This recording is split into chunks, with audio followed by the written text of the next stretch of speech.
जी बेटा अस्सलाम वालेकुम। आज हमारी एक्सरसाइज जो है वो 2.1 से स्टार्ट होगी और उसका हम क्वेश्चन नंबर जो है वो 5 करेंगे। इस क्वेश्चन में आपने अपने इस स्टेटमेंट को ग्राफिकल तरीके से भी सॉल्व करना है और फैक्टराइजेशन मेथड से भी सॉल्व करना है। सॉल्व का मतलब आपको पता है, वेरिएबल कौन सा है इसमें, x, तो we have to find the value of x की वैल्यू फाइंड करनी है with the help of factorization method और ग्राफिक मेथड। तो इसका कंसेप्ट समझ लें। पहले तो आपको पता है कि अगर फैक्टराइजेशन मेथड से करेंगे तो वो बहुत इजी है। 6x और ये माइनस के अंदर आके +9 और इज इक्वल टू क्या हो जाएगा 0। अब आपने इसमें फैक्टराइजेशन का रूल अप्लाई करना है, जो कि क्या था, कॉमन लेना। इसमें से कॉमन कुछ नहीं आ रहा। मिड टर्म ब्रेक से एक मेथड चेक करना पड़ता है कंप्लीटिंग स्क्वायर का। तो वो कंप्लीटिंग स्क्वायर में फर्स्ट वैल्यू का स्क्वायर और देन लास्ट थर्ड वैल्यू यानी 3 का स्क्वायर लास्ट वैल्यू का इज इक्वल टू 0। और यहाँ पर आ जाएगा 2ab। तो a की वैल्यू x है और b की वैल्यू 3 है। तो अब देखा जाए तो ये हमारे पास किसका स्क्वायर कंप्लीट हो रहा है, x + 3 का। और x + 3 जो है इसका स्क्वायर खत्म करेंगे तो दूसरी तरफ स्क्वायर रूट आ जाएगा। वैसे तो स्क्वायर रूट प्लस माइनस का होता है, क्योंकि 0 एक नॉन नेगेटिव इंटीजर है, इसके साथ माइनस नहीं लगाना, तो इसका आंसर 0 आएगा। और यहाँ से हमारे पास x की वैल्यू क्या आ गई, -3। ये आ गई है फैक्टराइजेशन मेथड से। अब हमने इसको प्रूव करना है ग्राफिक मेथड के साथ। तो ग्राफिक मेथड में सबसे पहले आपने ये जो वैल्यू ली है, ये इसको आपने y के इक्वल पुट कर लेना है। y = x² + 6x + 9। अब आपने यहाँ पर जो वेरिएबल x है उसकी जगह पे आपने कुछ वैल्यू पुट करनी है और according to rule at least 2 value graph में ज़रूर लेनी है। लेकिन जितनी ज़्यादा वैल्यू आप लेंगे उतना ही आपका ग्राफ क्लियर हो जाएगा और वैल्यू फाइंड करना आसान हो जाएगी। याद रखिएगा ये एक क्वाड्रेटिक इक्वेशन है और क्वाड्रेटिक इक्वेशन का ग्राफ हमेशा कर्व की फॉर्म में होता है। जो लीनियर वैल्यू होती है उसका ग्राफ जो है वो हमेशा स्ट्रेट लाइन की फॉर्म में होगा। तो उसको हम ड्रा करने के बाद अपनी x की वैल्यू जो है वो फाइंड करेंगे। तो सबसे पहले आपने इस तरह करना है कि इसमें वैल्यू कोई लेनी है आपने। वो वैल्यू कौन सी लेनी है उसका एक मैं आपको क्लू देने लगा हूँ कि अगर आपको फैक्टराइजेशन मेथड ना भी कहा जाए तो भी फिर भी आप एक रफ में फैक्टराइजेशन मेथड से वैल्यू निकाल लें। जो आपको वैल्यू मिल जाए उस वैल्यू को ज़रूर इंक्लूड कीजिएगा, कैलकुलेशन आसान हो जाएगी। यानी ये -3 है तो मैं इस तरह करता हूँ, -3 से शुरू कर लेता हूँ।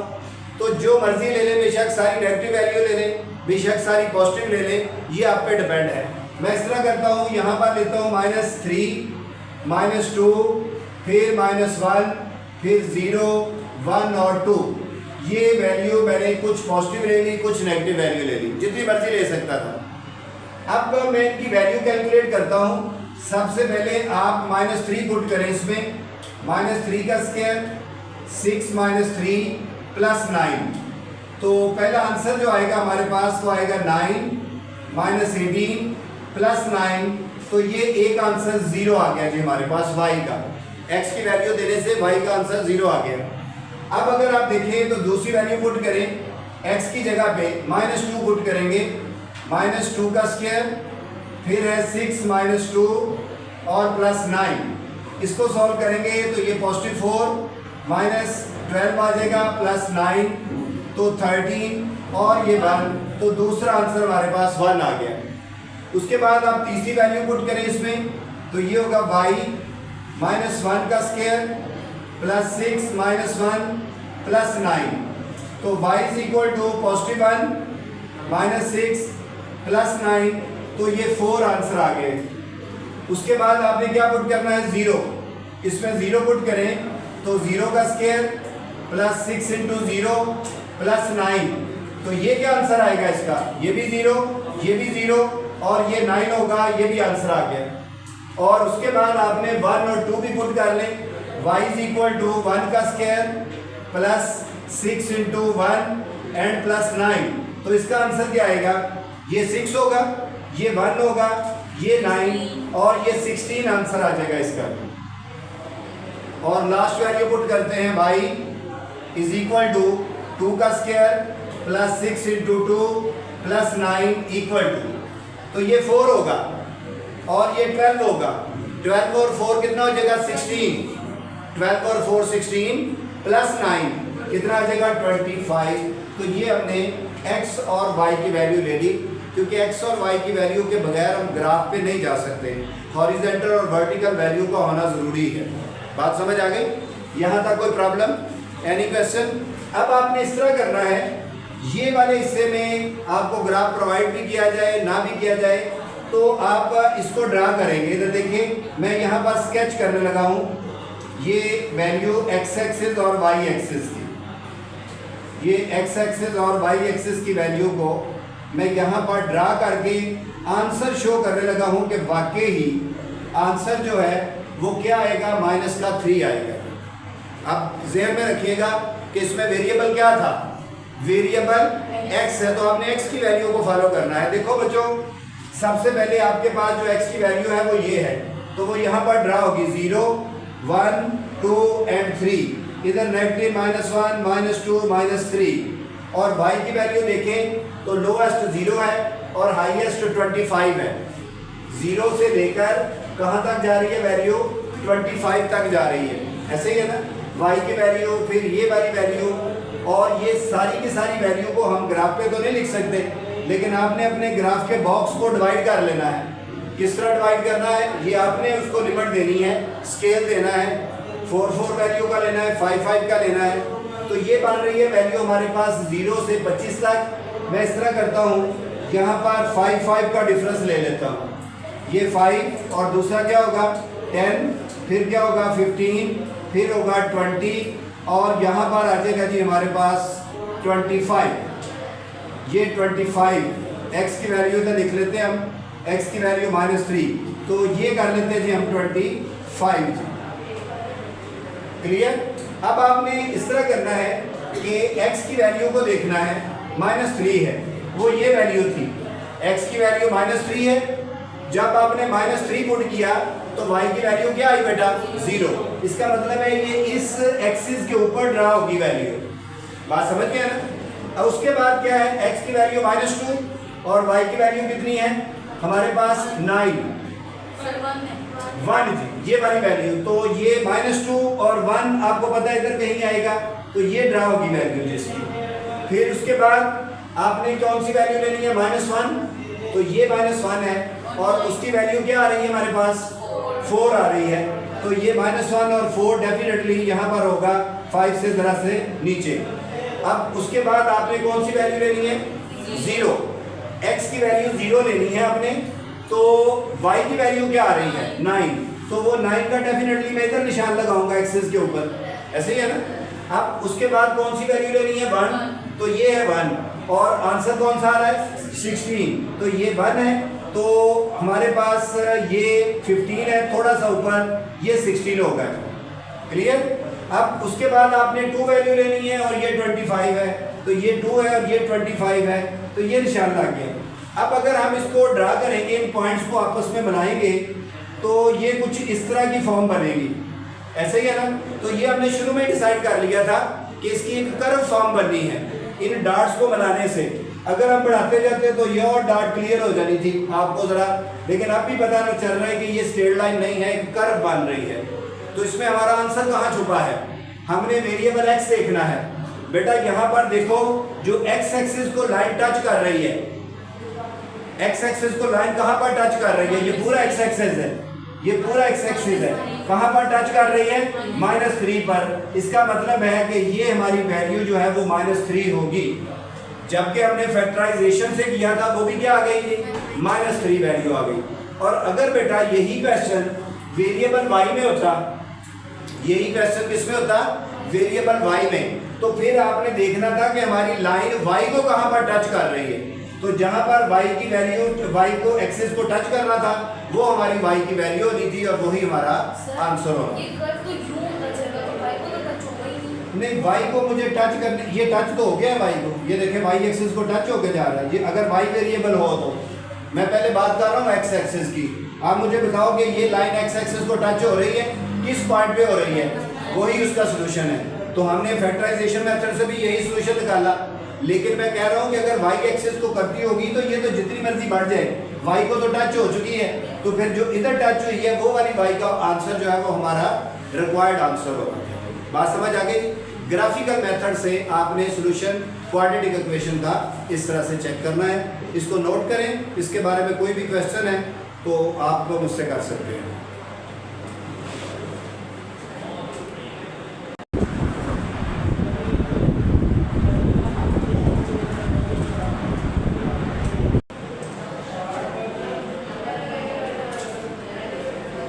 क्वेश्चन नंबर 6 में आपको y is equal to this quadratic equation, और इसमें आपने वेरीफाई करना है अपना सॉल्यूशन। सॉल्यूशन क्या होता है? आंसर। और उसको फिर कंपेयर करना है किस मेथड के साथ? कंप्लीटिंग स्क्वायर मेथड के साथ। तो पहला काम तो ये है कि मैं ग्राफिकली इसको सॉल्व करता हूँ। इसको ग्राफिकली सॉल्व करके फिर इसको हम कंपैरिजन कंप्लीटिंग स्क्वायर मेथड के साथ टैली करते हैं। आप देखें भाई कि हमारे पास y इज इक्वल टू वो वैल्यू जो दी गई है, ये वाली वैल्यू है y is equal to x square 2x।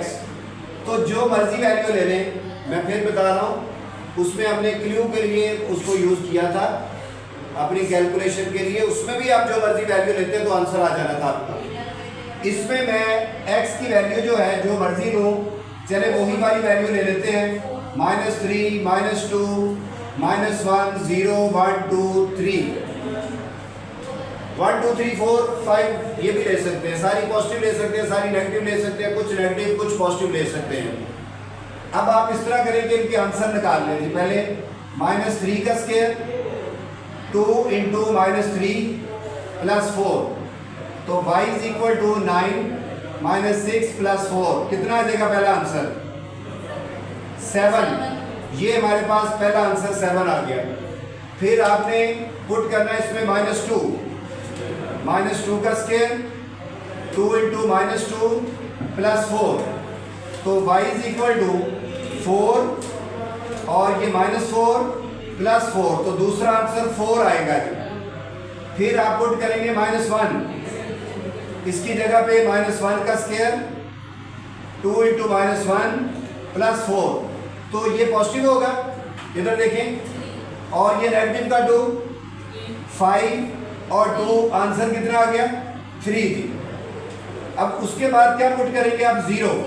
0 का स्क्वायर 2 इंटू 0 प्लस 4, तो आंसर क्या आएगा? 4। उसके बाद आप क्या पुट करेंगे इसमें? 0 के बाद 1, तो ये 1 का स्क्वायर प्लस 2 इंटू 1 प्लस 4, इसका आंसर क्या आएगा? ये 1, ये 2 और ये 4 और 2 6 और 1 7 आंसर आएगा जिसका। उसके बाद आप क्या पुट करेंगे? Last value y is equal to 2 का स्क्वायर 2 इंटू 2 प्लस 4, तो ये 4, ये भी 4, ये भी 4, तो ये 12 आंसर आ गया। क्लियर? अब आपको मैं फिर बता रहा हूँ कि ग्राफिकली आंसर जो है वो कैसे आएगा। आप मुझे ये बताएं कि इसका ग्राफ जो है वो एक स्ट्रेट लाइन होगा या कर्व होगी? कर्व होगी, क्योंकि स्क्वायर का ग्राफ जो है वो एक कर्व की फॉर्म में होता है। तो जब हम कर्व ड्रा कर देंगे या स्ट्रेट लाइन ड्रा कर देंगे तो हम अपने वेरिएबल का आंसर कैसे ढूंढेंगे? जो वेरिएबल होगा उस एक्सिस पे जहां पर टच करता होगा। अगर वेरिएबल x है तो x पे टच करने वाली वैल्यू हमारा आंसर होगा। अगर वेरिएबल y होगा तो वो y पे टच करने वाली वैल्यू हमारा आंसर होगा। अब आपने इस तरह करना है कि इसको पहले ड्रा कर लें ताकि आपको आंसर का पता चल जाए। ये हमारे पास है जिसका ग्राफ जी।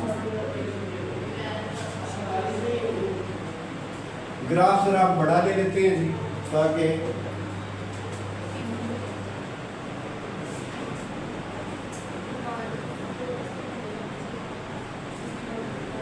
बेटा x की वैल्यू देखें जी, फिर वही ओरिजिन 1 2 एंड 3 -1 -2 -3 और ये वाली वैल्यू देखी जाए तो हाईएस्ट 12 है। तो आप इस तरह कर लें, ये 3, 6, 9, 12 और कितना हो जाएगा 14, 15, 3 के डिफरेंस के साथ। आप पे डिपेंड है कि आपने उसका स्केल क्या लेना है। चलिए ड्रा करते हैं जी। पहले x की वैल्यू -3 और y की वैल्यू 7 है। ये -3, 7 आपको पता है इधर ही आएगा ना, और ये -3 इधर आएगा जी। ये पॉइंट हमारे पास 6 से ज़रा ऊपर। x की वैल्यू -2 और y की वैल्यू 4, तो ये 3 से ज़रा ऊपर आएगा, ये निशान लगेगा जिसका। और फिर अगर आप x की वैल्यू -1 लें और 0 आएगा, x की वैल्यू -1 और ये क्या होगा 0। x की वैल्यू -1 और y की वैल्यू क्या आएगी बेटा, y की वैल्यू 4, तो कहाँ पर होगा 4, यहाँ पर निशान लगेगा। ठीक है ना। x की वैल्यू 0 और y की वैल्यू -4, तो y पे लग रहा है ना, क्योंकि y एक्सिस में तो x 0 होता है, तो ये हमारे पास यहाँ पर निशान लगेगा। उसके बाद आए जी, नेक्स्ट हमारे पास है वैल्यू 1, तो ये 1 है। और 1 का आंसर जब हमने पुट किया था तो क्या आया था जी 7, तो 1 को 7 पे पुट कर देंगे जी। जब 0 पुट किया था तो क्या आया 4, ठीक है, और 1 पुट करेंगे तो क्या आएगा 7, ये 1 है और 7 यहाँ पर आएगा। और फिर 2 पुट करेंगे, 2 का क्या आएगा 12, तो ये 2 का 12 आ गया इसके सामने। अब मैं इन डॉट्स को मिलाने लगा हूँ। ये हमारे पास इस तरह से दोनों तरफ एरो लगा दें, क्योंकि आपको कोई फिक्स वैल्यू का नहीं पता, और भी लगा सकते थे। वैल्यू एरो का मतलब है कि आप 2, 3, 4 वैल्यू और भी ले सकते थे। तो ये ग्राफ ड्रा हो गया। किसका नहीं किया? चलिए -1 का कहाँ पर आना है, -1 का 3 पे आना है, तो ये -1 का 3 पे इधर आ गया। चले जी, इसमें से ग्राफ ड्रा हो गया। ऐसे ही आना, ये हमारे पास ग्राफ की वैल्यू आ गई। अब पिछला ग्राफ जो लास्ट आपने क्वेश्चन में किया है, आप मुझे बताओ कि आपके पास वेरिएबल क्या है, वेरिएबल क्या है? तो आप मुझे बताओ कि ये ग्राफ की जो कर्व है एक्स एक्सिस पे कहीं टच कर रही है? नहीं टच कर रही। तो आप इसका आंसर क्या कर सकते हैं? नहीं, ऐसा नहीं। 0 का तो मतलब ये है कि टच कर रहा है 0 पे, इधर टच कर रहा है। आप 0 नहीं कर सकते, इसको सिर्फ इमेजिन कर सकते हैं कि इसका कोई आंसर होगा। इमेजिन ही कर सकते हैं, पता क्यों नहीं चल रहा कि क्या आंसर होगा। हमारे पास क्लियर आंसर नहीं आया, हम इसको अपनी इमेजिनेशन में सोच सकते हैं कि इसका कोई आंसर होगा। क्या होगा हमें नहीं पता चल रहा। क्यों नहीं पता चल रहा? क्योंकि ये टच ही नहीं हो रही एक्स एक्सिस पे। तो हम इसको कहते हैं कि इसका आंसर एक इमेजिन है, इमेजिनरी आंसर है। कौन सा आंसर है? जो हमारे इमेजिन में होता है, इमेजिनरी कहते हैं ना। तो अब बात क्लियर हो गई कि इसका सॉल्यूशन जो है वो सेट हमारे पास क्या है, इमेजिनरी वैल्यू है। हमें नहीं पता क्या है, ये है जिसका आंसर। क्या है इसका आंसर? Imaginary value. देख लो, अगर ये एक्स पे टच करता तो हमने इसका आंसर लिख लेना था। तो अब बेटा अपने इस आंसर को वेरीफाई करना है with the help of completing square method के साथ। तो कंप्लीटिंग स्क्वायर मेथड के लिए ये इक्वेशन लें, यहाँ पर लिखें एक्स स्क्वायर 2x + 4 = 0। बेटा कंप्लीटिंग स्क्वायर मेथड में क्या करना होता है आपने? इधर देखिए, ये पहली वैल्यू वैसे ही, दूसरी वैसे ही, फिर एक स्क्वायर ऐड करना होता है, और एक स्क्वायर क्या करना होता है? सब्ट्रैक्ट प्लस का 4 = 0। तो बताएं इन स्क्वायर में कैसे वैल्यू ली थी हमने? लास्ट क्वेश्चन एक्सरसाइज के किए हैं। जो रियल वैल्यू होती है उस कोफिशिएंट का क्या करते हैं? हाफ करते हैं, तो 1 आ जाएगा। 1 का स्क्वायर ऐड 1 का स्क्वायर सब्ट्रैक्ट हो जाएगा। अब ये 3 वैल्यू मिलकर एक स्क्वायर बनेगा। किसका स्क्वायर बनेगा वो बताएं? x + 1 का स्क्वायर, और ये बन रहा है -1 और प्लस का 4 = 0। तो x + 1 ग्राफिकली आंसर क्या आया हमारे पास? इमेजिनरी। ये 2 आ गया, ये प्लस का 3 बचा = 0। x + 1 का स्क्वायर